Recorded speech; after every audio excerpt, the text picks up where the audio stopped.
남유다가 완전히 멸망하고 나서 바벨론의 느부갓네살 왕은 그 땅에 총독 그다랴를 임명하게 됩니다. 그렇지만 이 왕족이었던 이스마엘이 남유다가 완전히 멸망했다라는 이야기를 듣고 자신의 신하 출신이었던 왕족이었으니까요, 이 그다랴를 죽임으로 인해서 이스마엘이 그 나머지 있는 사람들을 숙청하고 있습니다. 그리고 나서 요하난이 이 상황을 보고 나서 이스마엘을 죽이게 됩니다. 역적 이스마엘이죠. 이스마엘을 죽이고 나서 이들이 굉장히 두려움 가운데 처하게 됩니다. 왜냐하면 바벨론 왕이 직접 세운 총독 그다랴가 죽었기 때문에 이것은 눈으로 봤을 때 바벨론에 대한 반란이라고 생각할 수 있기 때문입니다. 심적으로 그러지 않더라도, 역적이 죽었을지라도 결과론적으로는 총독 그다랴가 죽었기 때문에 이것은 굉장히 이들에게는 불안했습니다. 그래서 이들 마음 가운데 우리가 이 남유다, 폐허가 된 남유다가 있으면 안 되겠다, 우리가 애굽으로 도망가야 되겠다, 애굽이 우리를 지켜줄 것이다, 이런 생각들을 하게 됩니다. 그래서 1절에 보시니까 백성의 모든 사람들이 낮은 자부터 높은 자까지 누구에게 나오냐면 2절 선지자 예레미야에게 찾아갑니다. 왜냐하면 예레미야는 40년간 남유다가 멸망하기 전 40년부터 이미 하나님의 말씀을 어떻게 선포했냐면 너희가 바벨론에게 항복하라, 이 메시지를 40년간 외쳤던 사람입니다. 1차 포로로 잡혀갈 때도 이미 외치고 있었고요. 그리고 많은 선지자들이 1차 포로로 잡혀갔을 때 우리에게는 희망이 있다, 남유다는 완전히 멸망하지 않을 것이다. 어떤 선지자는 이렇게 외쳤죠. 2년 안에 돌아올 것이다, 그렇게 외쳤죠. 2차 포로가 잡혀갑니다. 그럼에도 불구하고 이스라엘 백성은 하나님께서 우리를 완전히 버리지 않을 거다라는 믿음이 있었습니다. 그래서 많은 거짓 선지자들이 여전히 외칩니다. 하나님께서 우리를 해방시키실 거다. 그럼에도 불구하고 예레미야는 계속 외치죠. 너희가 완전히 멸망할 것이다. 그 3차 포로까지 완전히 잡혀감으로 인해서 예레미야의 예언이 온전히 성취되었습니다. 모든 선지자들은 잘 될 거다라고 이야기했지만 예레미야는 그렇지 않다, 너희가 항복해야 된다, 너희는 잡혀갈 것이다, 이렇게 이야기했던 선지자입니다. 그러니까 이들이 봤을 때 예레미야의 그 예언은 100% 다 응답받은 예언들이죠. 그러니까 이 사람들이 애굽으로 가기 전에 마지막 붙잡는 심정으로 무엇이라도 붙잡아야 되지 않습니까? 예레미야를 보니까 이 사람은 참으로 하나님의 사람이구나, 이 얘기 한번 물어봅시다.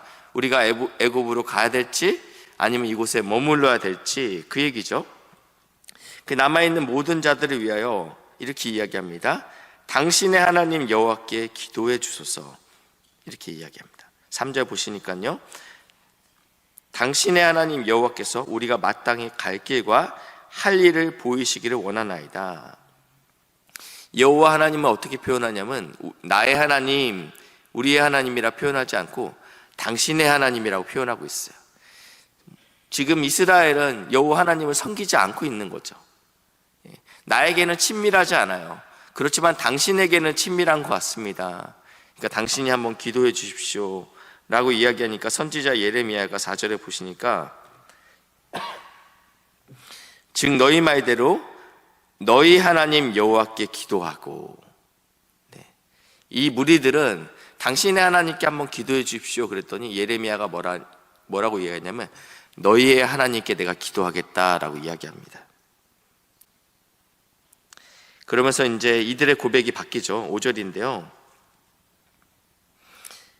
그들이 우리가 당신의 하나님 여호와께서 당신을 보내사 우리에게 이르시는 모든 말씀대로 행할 것입니다. 하나님께서 당신을 보내신 게 확실한 것 같습니다. 그러니까 당신이 하나님께 듣고 말한 대로 우리가 그대로 살아내겠습니다. 그러면서 이렇게 얘기합니다. 6절인데요. 우리가 당신을, 이제 호칭이 바뀝니다. 우리 하나님 여호와께 보냄은, 이제는 이렇게 얘기해요. 이제 예레미야 당신은 우리 하나님께 보냅니다. 그래서 듣고 이렇게 이야기합니다. 그의 목소리가 우리에게 좋든지 좋지 않든지를 막론하고 순종하길 원합니다. 우리가 우리 하나님 여호와의 목소리를 순종하면 우리에게 복이 있으리라 하니라. 드디어 이제 이들의 고백이 올바라진 것 같아요. 그렇지만 이제 오늘과 내일 모레까지 이들은 끝까지 하나님의 말씀에 철저하게 불순종하는 이야기를 다루고 있다라고 말씀드렸는데요. 제가 이제 그 뒷부분은 내일 좀 더 설명드리겠습니다. 우리는 한결같이 이럽니다. 우리가 어떻게 할지 이미 결정해놔요.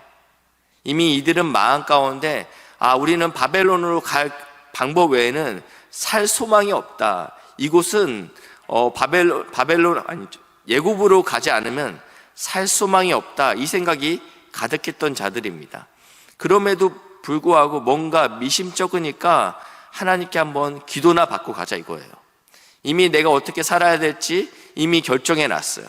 그렇지만 내가 한번 말씀이나 들어보자.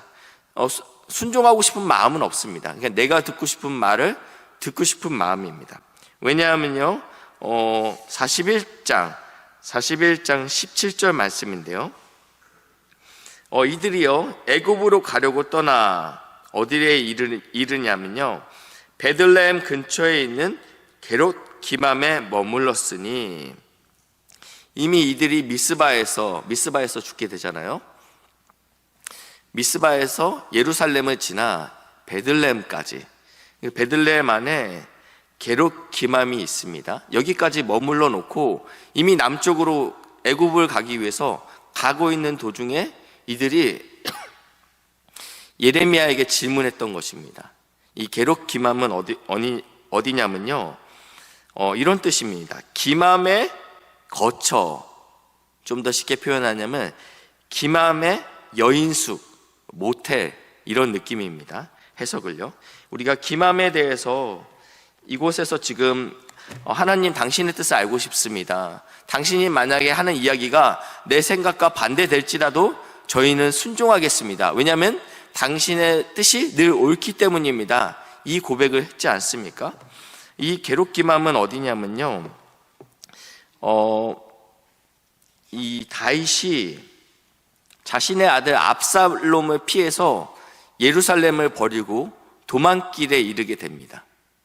그때 이렇게 분명하게 대비가 됩니다. 평소에는 다윗을 충성스럽게 따랐지만 다윗의 힘이 빠진 것을 알고 그의 아들 압살롬에게 붙은 사람들이 있고요, 평소에 다윗을 좋아했다고 여겼지만 완전히 적대했던 사람들이 있죠. 그 중에 이제 반대편에 섰던 사람이 시므이죠. 베냐민 지파 시므이. 왜냐하면 다윗 왕조가 들어서기 전에는 베냐민 지파 사울의 왕조가 있었는데, 그러니까 자신의 가문이 왕족이었는데 자신의 가문이 멸망하고 다윗의 왕조가 들어섰기 때문에 시므이 안에는요 불편한 마음이 있을 수 있죠. 그랬는데 지금까지는 침묵하고 있다가 다윗이 자신의 아들에게 쫓겨나는 것을 보자 조롱하죠. 세상에 아들에게 쫓겨나냐 이러면서 저주하고 쫓아다녀요. 계속 끝까지 쫓아옵니다. 마찬가지로 이 압살롬이 죽고 나서 다윗이 예루살렘으로 복귀할 때 가장 먼저 맞이했던 사람도 시므이입니다. 상황에 따라서 언제든지 바뀔 수 있는 것이 우리죠. 근데 이 지금 정세가 이럴 때 만약에 다윗의 편에 들었다가 잘못되기라 하면 굉장히 정치적으로 위험한 결정이 다윗의 편에 서는 것입니다. 얘가 올바를지 모르겠습니다. 얼마 전에 지금 미국 대선이 흔들리고 있는데 최근에 바이든이 굉장히 어려워졌어요. 근데 그럼에도 불구하고 누가 봐도 바이든이 질 것 같은 이 상황 가운데 나는 바이든을 지지합니다라고 나서는다라는 것은 굉장히 정치적인 위험을 안고 하는 고백이잖아요. 제가 바이든을 지지한다는 게 아니고요, 예를 든다면 지는 해가 있어요. 근데 다윗의 편에 섰다라는 거예요. 누가 섰냐면요, 오늘 성경에 보니까요 바르실레라는 사람이 다윗의 편에 섭니다. 나이가 80세가 되시는 분인데 사무엘하 19장에 보시면 19장 32절인데요 이 바르실레가 마하나임에서 다윗의 편에 섭니다. 너무 감사하죠. 다 나를 버리고 있는데 자기를 쫓겨가고 있는 이 사람들에게 음식을 주고 자신의 신실함을 지키는 사람이 이 바르실레였습니다. 그래서 다윗이 그 고마운 마음에 이 바르실레를 부르게 됩니다. 그래서 이 바르실레에게 나와 함께 예루살렘으로 갑시다. 그대가 내가 어려울 때 나를 섬겼지만 이제는 내가 당신을 섬기겠습니다 라고 이야기할 때 이 바르실레가 이렇게 고백해요. 청하건대 37절인데요. 청하건대 당신의 종을 돌려보내옵소서. 내가 내 고향 부모의 미호 곁에서 죽으려 하나이다. 그러나 당신의 왕의 종 기맘이 여기 있사오니, 자신의 아들이 기맘입니다. 저는 이제 이미 나이가 들었습니다. 그래서 그냥 내 부모의 묘 곁에 내가 이제 머물기 원합니다. 그렇지만 왕이시여, 만약 그러기 원한다면 내 아들 기맘이 여기 있습니다. 그를 사용하여 주시옵소서. 그러면서 이 기맘이 그 다윗이 죽을 때 솔로몬에게 유언을 합니다. 뭐라고 이야기하냐면 그 바르실레의 아들들을 항상 내 상에서, 왕의 식탁에서 함께 식사를 하도록 솔로몬에게 명합니다. 그게 왕상 2장 7절 말씀입니다. 그래서 이 게롯 기맘, 기맘의 여인수, 그러니까 이 기맘이 가지고 있던 그 땅이었던 걸로 학자들이 이야기하는데, 어떤 학자들은 이것들에 대해서 이렇게 표현하고 있습니다. 여기에 성경에 뭐라고 표현되고 있냐면, 저희가 읽었는데 베들레헴 근처에 있는 게롯 기맘에 머물렀으니, 그러니까 이 기맘이라는 곳은요, 어떤 곳이냐면 말씀이, 그 눈의 상황이 지금 해결되지 않을 것 같아요. 그렇죠? 상황이 보이지 않아요. 그럼에도 불구하고 하나님의 약속의 말씀 믿고 신실하게 다윗의 편에 섰던 그 기맘, 그 후손에 대한 이야기라는 것입니다. 그래서 어떤 학자들은요, 이것은 이제 100% 동의하는 것은 아닙니다. 근데 제가 이제 오늘 본문을 연구하면서 어떤 신학자는 이렇게 표현하더라고요. 아마 이곳에서 예수 그리스도께서 태어나셨을 것이다 라고 이야기합니다. 이 베들레헴 땅에서 뭐 여인숙이 많지는 않으니까요. 아마 이곳에서, 이 마곡간에서 예수 그리스도께서 태어나셨을 것이다 라고 표현합니다. 인생 가운데 우리가 오늘 찬양했듯이 눈에 보이는 아무것도 보이지 않든, 손에 쥐어지는 게 없어요. 그래서 늘 불안하죠. 그럼에도 불구하고 하나님의 말씀이 그렇다 하면 그것이 나에게 손해되는 것 같지만, 이것이 아닌 것 같지만, 그럼에도 불구하고 말씀을 꼭 옮겨잡고 이 길을 묵묵히 걸어갈 수 있는 우리 믿음의 동역자들 되시길 주님의 이름으로 축복합니다. 기도하시겠습니다. 좋으신 하나님, 감사합니다. 우리가 주의 말씀에 순종할 수 없는 연약한 자이지만, 하나님, 그럼에도 불구하고 우리가 주의 말씀에 든든히 서 있을 수 있도록 성령 하나님 우리를 붙들어 주시고 인도하여 주시옵소서. 감사드리며 예수님의 이름으로 기도했습니다. 아멘.